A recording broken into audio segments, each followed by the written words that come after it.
mungkin hanya kematian yang akan membuat kita menyesal karena telah meninggalkan ibadah. Saya ulang, nanti tolong dibikin status daripada yang belakang ribut perkara jajan. Kalau Ramadan tidak mampu membuat kita untuk memperbaiki ibadah dan kualitas diri, mungkin hanya kematian yang akan membuat kita menyesal karena telah meninggalkan ibadah dan tidak melakukan perbaikan diri. Allahumma sholli ala Muhammad.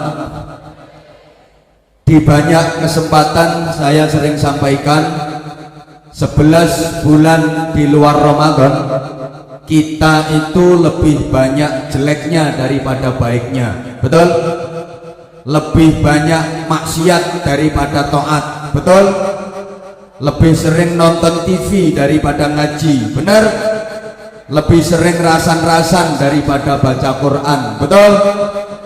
Maka 11 bulan di luar Ramadan masyarakat pengganjaran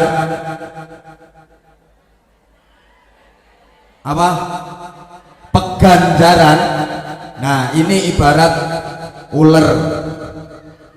Ya, ular itu kan simbol dari binatang perusak. Dimanapun ular tinggal pasti ngerusak. Manggon nang godhong-godhonge ya rencem-rencem, manggon nang tanduran-tandurane ya kering, iso-iso mati, manggon nang buah-buahe mesti bosok. Ular manggon nang untumu, lek untuku gak, untumu mesti kerowok. Sehingga kalau ada orang yang tukang rusak, tukang resek, tukang bikin ribut, biasanya suka dijuluki ular. Memasuki Ramadan itu ular saatnya jadi kepompong, bahasa Inggrisnya the entung.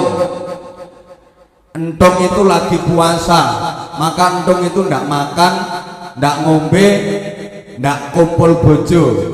Sampeyan nate ngertos ono entung rabenan. Harapannya selesai ngentung keluar berubah jadi kupu-kupu, lambang keindahan. Karena kupu-kupu itu semua orang suka, makanannya juga halalan thayyibah, tempatnya bersih, tempatnya tinggi, simbol ketinggian derajat. Setelah sebulan menjalani proses pengentungan, harusnya berubah jadi kupu-kupu. Tapi sayang sekali banyak warga Peganjaran yang setelah sebulan ngentung keluar bukannya jadi kupu-kupu tapi malah jadi codot. Contohnya yang belakang sana, leono panganan ribute ra karuan. Para codot-codot sekalian,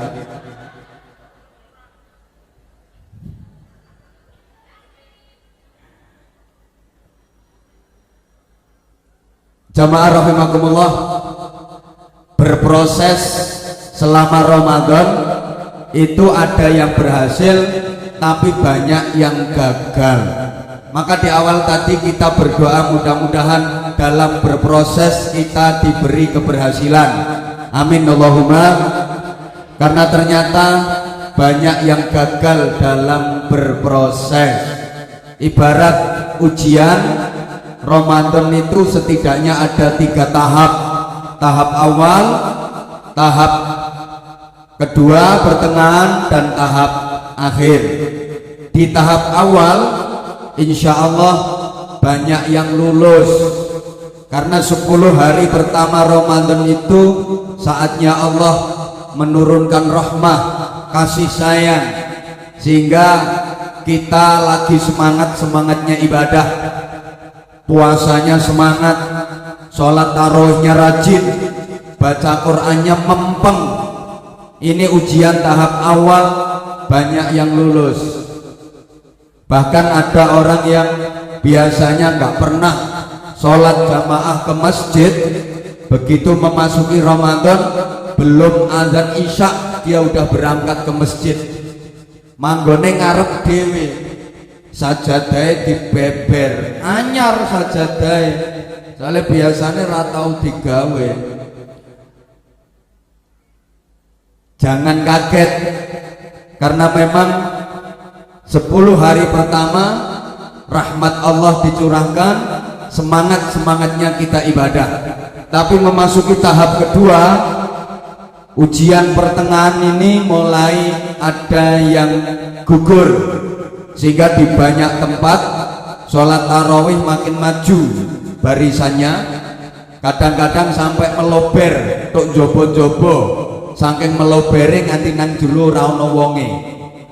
Di tahap akhir, ibarat pertandingan ini babak final, babak penentuan, paling menentukan kita berhasil atau gagal, paling menentukan kita lulus atau enggak. Ini banyak yang berguguran. Allahumma sholli ala Muhammad. Saya kalau ngaji di instansi, di kalangan akademisi, kadang-kadang sering mengkritisi akhir Ramadan banyak yang mudik. Kadang-kadang gara-gara mudik ini bisa menyebabkan gagal berproses.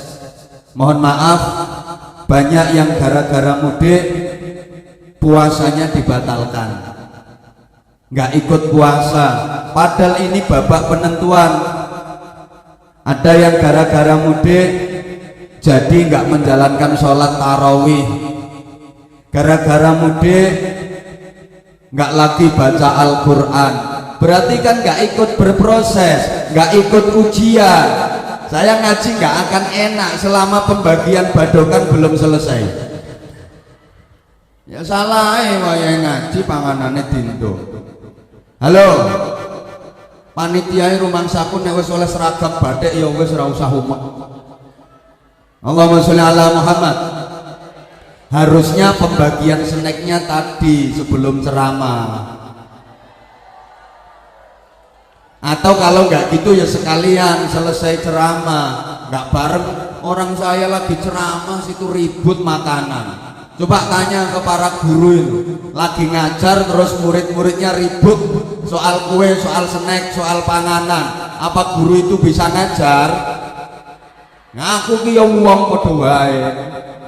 Sak jaduk-jaduke mubalek penceramah lek digarap model kaya ngene iki yo mati kutu. Untunge kok wis rada profesional. Aja sakingane wis dikontrakno mulih neh aku. Allahumma sholli ala Muhammad. Di akhir ujian ini banyak yang gagal.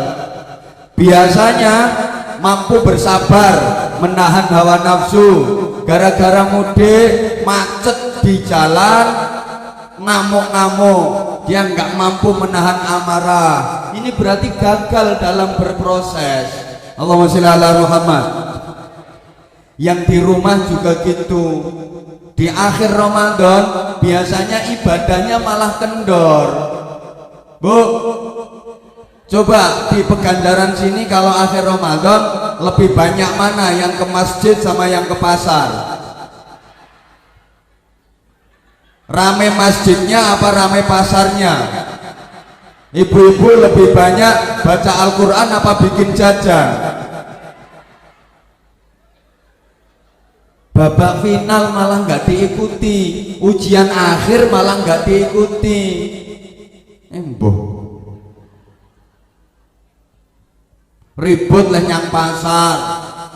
Maaf, ada kesempatan santunan yatim, ibu-ibu punya duit 5 juta. Di bulan Ramadan ada santunan yatim, punya duit 5 juta, kira-kira duitnya dipakai santunan yatim apa dipakai beli baju? Akhir Ramadan malah rajin ke pasar daripada ke masjid, ribut bikin jajan daripada baca Quran. padahal ini ujian penentuan. Banyak yang nggak ikut, alasannya persiapan lebaran, menyiapkan hari kemenangan. Mohon maaf, wong panjenengan itu gagal kok merayakan kemenangan. Ini sama dengan anak sekolah, ujian tahap awal lulus, ujian tahap kedua lulus, begitu ujian terakhir yang paling menentukan, dia nggak ikut ujian, dia malah nganter ibunya pergi ke pasar belanja untuk persiapan syukuran kelulusan. Ini kan bocah kemplo toh.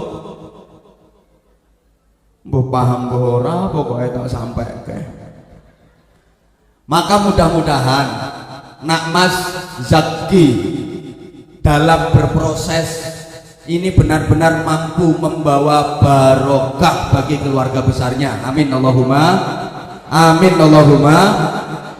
Saya ada request dari keluarga dan panitia, meskipun acaranya khitanan, diminta untuk menyampaikan materi tentang keluarga. Tentu nanti juga dikaitkan dengan pendidikan anak. Jamaah rahimakumullah, keluarga itu memang pondasi utama untuk membangun pribadi yang berkarakter baik, yang taat kepada Allah dan Rasulnya, tunduk kepada aturan-aturan agama Islam, patuh kepada undang-undang sosial kemasyarakatan, patuh pula kepada aturan-aturan pemerintah.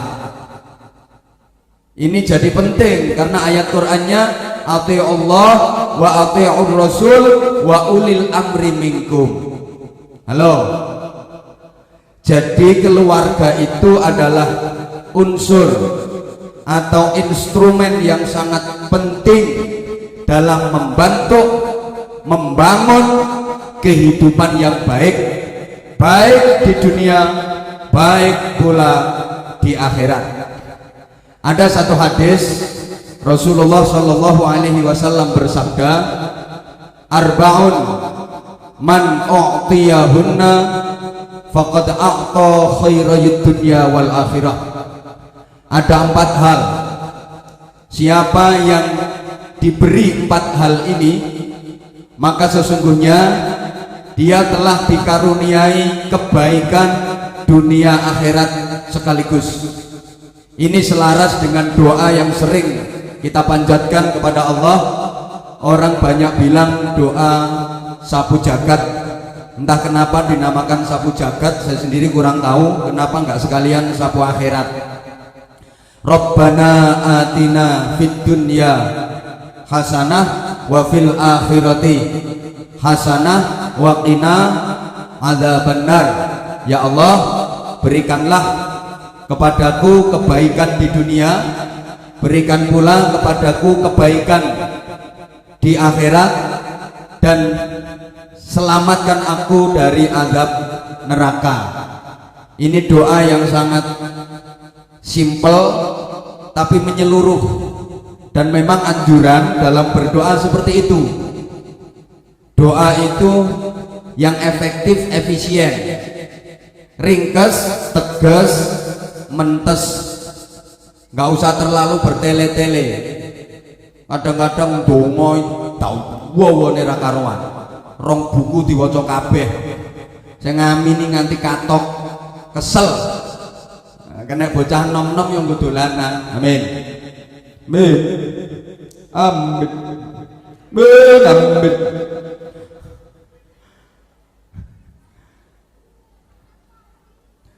Wong donga kok terlalu detail, terkesan mendikte Allah. Ya Allah, minta istri yang perempuan, yang cantik, anaknya orang kaya, warisannya banyak, hidupnya tinggal sebentar, tinggi badannya 180, ukuran BH-nya 75. Oh, ringkes, tegas, mentes. Cuma juga jangan terlalu ringkes sampai gak kena dipahami. Ya Allah, kau tahu yang ku mau. Amin. Ya itu namanya keringkesan, ya disebutkan gitu. Oke, Ada 4 hal. Siapa yang dikaruniai 4 hal ini, maka sesungguhnya dia telah mendapatkan kebaikan hakiki, kebaikan dunia akhirat. Apa saja? 1. Qalban syakiran, hati yang pandai bersyukur. 2. Walisanan dzakiran, lesan yang banyak berzikir.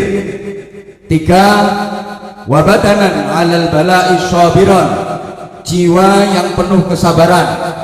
4. Wazaujatan la tabghihi haraban fi nafsihi wa maliha, punya pendamping hidup yang serasi, sevisi dan semisi. Allahumma sholli ala Muhammad.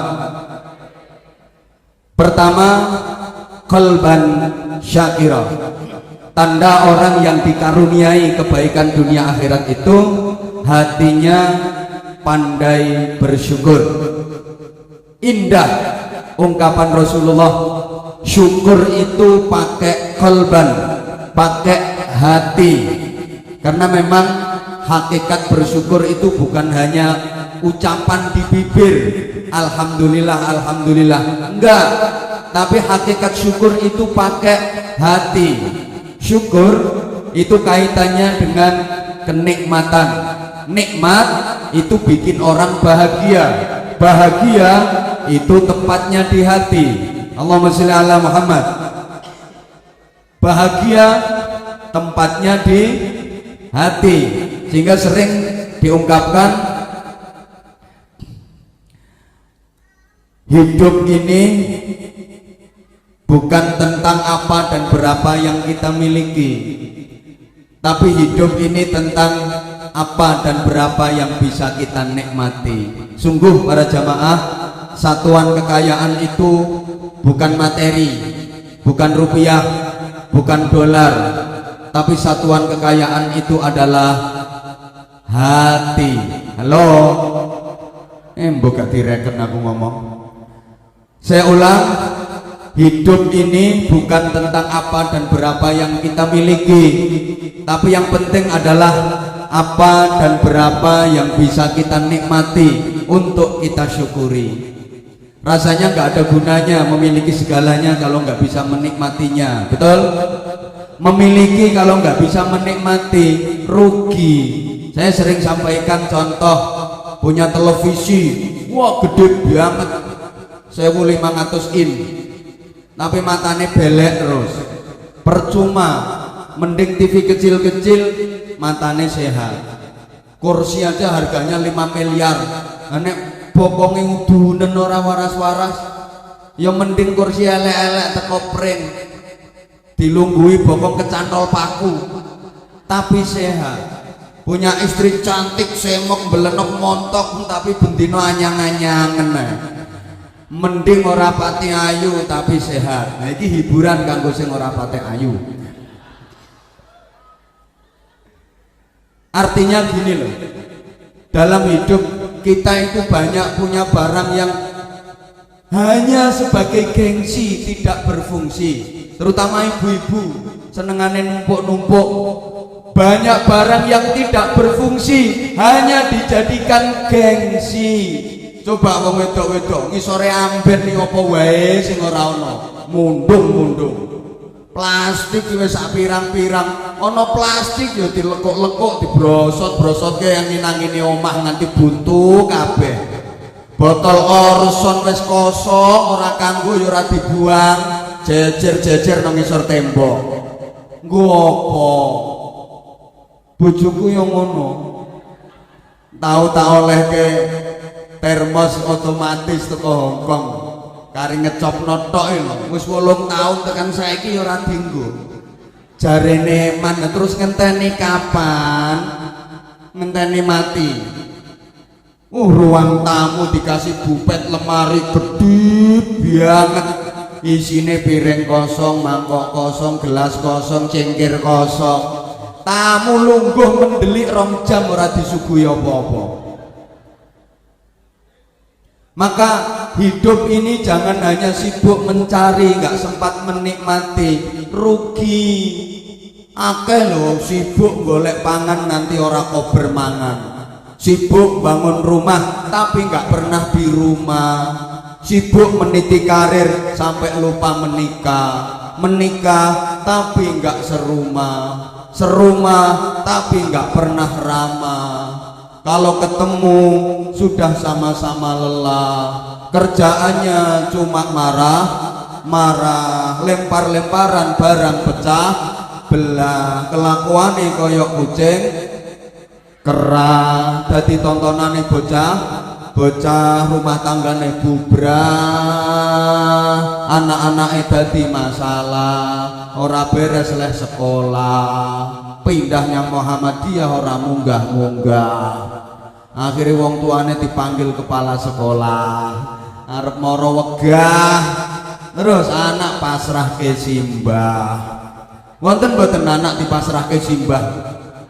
Anak dikongkon ngramut simbah wonten mboten? Wong tuwa ngono ku dosa.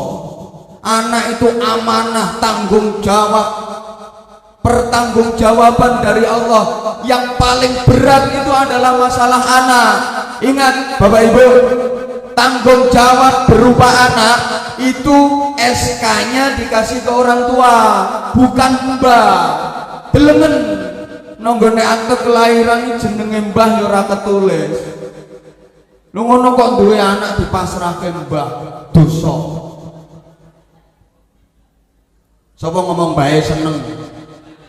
Mbah seneng putui seminggu rong minggu, seneng dirubung putu, gagah andum sangu, jangkep sewulan tensine mesti munggah. Ya nek putune nurut-nurut kaya bocah Jenogoro, putune beling-beling kaya cah Peganjaran. Pangapunten. Jadi syukur nikmat itu penting. Yang ada mari kita syukuri. Bu, jangan hanya sibuk mencari, gak sempat menikmati, rugi. Makanya lek duitnya oke, gue budal umroh, gue daftar haji, rugi. Urip nang donya mung sepisan, duit oke, orang duwe pengalaman luar negeri. Hidup cuma sekali, gak pernah naik pesawat. Hidup cuma sekali, gak tahu ngerti pramugari, rugi. Ayu-ayu orang jembure kaya sing mburi kae. Orang jembure sapa ngaji rebutan panganan no. Atiku sampai saiki lho sek sumpek perkara mikir sing mburi kae. Kalau hanya sibuk mencari nggak sempat menikmati, rugi. Apa maneh lek wis kedisian mati, lamun urip wis kadung kenek komplikasi karo sembarang panganan sing disenengi wis ora wani, suguhi sate dihindari, sing digeleki trimo iwak teri, kasinen sithik tensine tinggi, mangan cumi-cumi alergi, kena sambel goreng ati asam urat kambuh lagi, disuguhi wedang legi njaluk ganti karena udah punya pabrik gula sendiri, nyedaki bojo wis disingkri, najan dijamoni tetep ra iso tangi, soale wis disfungsi erek si karepe kate ping 5 mek iso ping kuwi wae memaksakan di nek diajar mangan prasmanan kae wis mulai selek si pilih-pilih wong sembarang barang disiriki ditaraki.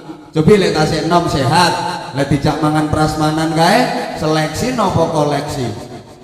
Koleksi barang-barang diemploki jenom sehat, sego patang piring munjung, sop 5 mangkok, sate 75 sunduk, bandeng 17, ndok puyuh 257. Ngono ku jek mampir nang rombong bakso, rombong soto, kabeh buah diratani, yo blimbing, yo nanas, yo melon, yo semangka, yo salak, yo rambutan. Koleksi pancen jenom sehat. Cobi lek wis nggerik-nggeriken. Seleksi, Mbah monggo Mbah sekule Mbah sithik wae. Niki eco Mbah niki sop Mbah duduhe wae. mumpung anget monggo sate Mbah sunduke wae kersa buah nggih monggo jeruk kulite wae napa semangka Mbah isine wae wis kadung. Makanya sekali lagi tanda orang yang mendapatkan kebaikan dunia akhirat itu adalah hatinya pandai bersyukur. Woi woi wong nek pinter syukur kuwi mesti nriman. Lah ngapunten rata-rata wong peganjaran kene iki angel nrimane. Wong karepe Gusti Allah arep didemo kok karo wong peganjaran. Gusti Allah iki diprotes. Aku iki wis Islam kawe cilik, salat yo kawe cilik, tapi uripku kok tetep ngene wae, melarat wae. Nah kae sing ora tau salat kae kok sugih-sugih. Karepmu lak ngono to? Mbah ra ngaku kok. Kuwi jenenge sampean ora trima diatur karo Gusti. Kenging napa to wong kok angel nrimo diatur Gusti Allah? Pangapunten Bapak Ibu, sampean mangkel biyene aku ra wedi kok mangkeli. Wong peganjaran ki modele burung mantep dipengerani Gusti Allah. Sampeyan ki ora mantep dipengerani Gusti Allah. Mbah karepe njaluk dipengerani sapa? Lho, sampeyan ki yang wis mantep dipengerani Gusti Allah. Uripku diatur model kepriye wae. Nrimo, nurut, manut, ora nganggo ngersula, ora nganggo protes, ora nganggo iri. Soale mantep. Neng ngomongnya raditu billahi robba, aku ridho Gusti Allah dadi pangeran. Lambene tok, atine ora trimo kok ora aku to ya sing digawe sugih. Padahal lek panjenengan mantep ucap raditu billahi robba, tumus tekan ati, Gusti Allah nggih jawab, aku ya ridho kowe dadi kawulaku. Allahumma sholli ala Muhammad. Ibu bapak, wong kuwi nek wis mantep diatur model piye wae manut. Contoh, ibu-ibu panjenengan sakit, terus panjenengan berobat ten kene dokter, kok panjenengan mantep kalih doktere, diperiksa model piye wae mesti manut. Mergo panjenengan mantep kalih doktere, nggih mboten? Manut nurut. Lah nek ora mantep diperiksa ya ora manut. Misalnya jenengan loro diperiksa wong sing dudu dokter, panjenengan lah ora manut. Ana hansip dudu dokter. Terus ibu-ibu panjenengan pas sakit terus diceluk karo hansipe, "Bu, mrene yo Bu, tak periksa dodo sampean." Sampean paringke yo kentir. Tapi lek sing meriksa dokter kok panjenengan mantep, mesti manut. Diperiksa Bu nggih. Nggih, monggo. Malah ngrewangi mudari. Doktere urung ngongkon wis ucul kabeh. Lho panjenengan ku lek mantep karo Gusti Allah, mbok urip diatur model piye wae manut. Diparingi rezeki sithik bernilai istimewa. Karena yang dilihat bukan pemberiannya, tapi yang dilihat adalah sang pemberinya. Allahumma sholli ala Muhammad. Dikai rezeki sithik niku ora ngersula, nilaine istimewa. Kados ngeten lho, misale yo ana bocah lanang jatuh cinta karo bocah wedok. Sing wedok ku jenenge Sulastri. Oh namine jatuh cinta, sing diceritake mboten pundi-pundi ya Sulastri mawon. Petuk kanca sing diceritake ya Sulastri, ngomong sak ngomong sing diceritake ya Sulastri, nganti turu ngipi ya ketemu Sulastri, nglindur-nglindur ya nyebut jenenge Sulastri. Wong pancen jatuh cinta karo Sulastri. Ya siji dina ketemu mboten sengaja, "Mas, sampean." "Heeh. Aku duwe permen Mas, sampean arep?" "Arep." Diparingi permen siji, seneng banget. Masya Allah, saking senenge permen siji iki dimut sewulan ora entek. Yang ngemute ora suwe-suwe didilat tok terus dibontel plastik disaki ben ora dirubung semut. Sesuk dilat meneh bontel meneh sampai sebulan. Soalnya iki permen riwayat. Terima permen kok istimewa. Oh sapa sing ngekeki? Sulastri. Apa ora iso tuku dhewe? Iso pira regane permen. Tapi iki spesial. Permen sak donya ora ana sing kaya iki. Mergo iki permen merek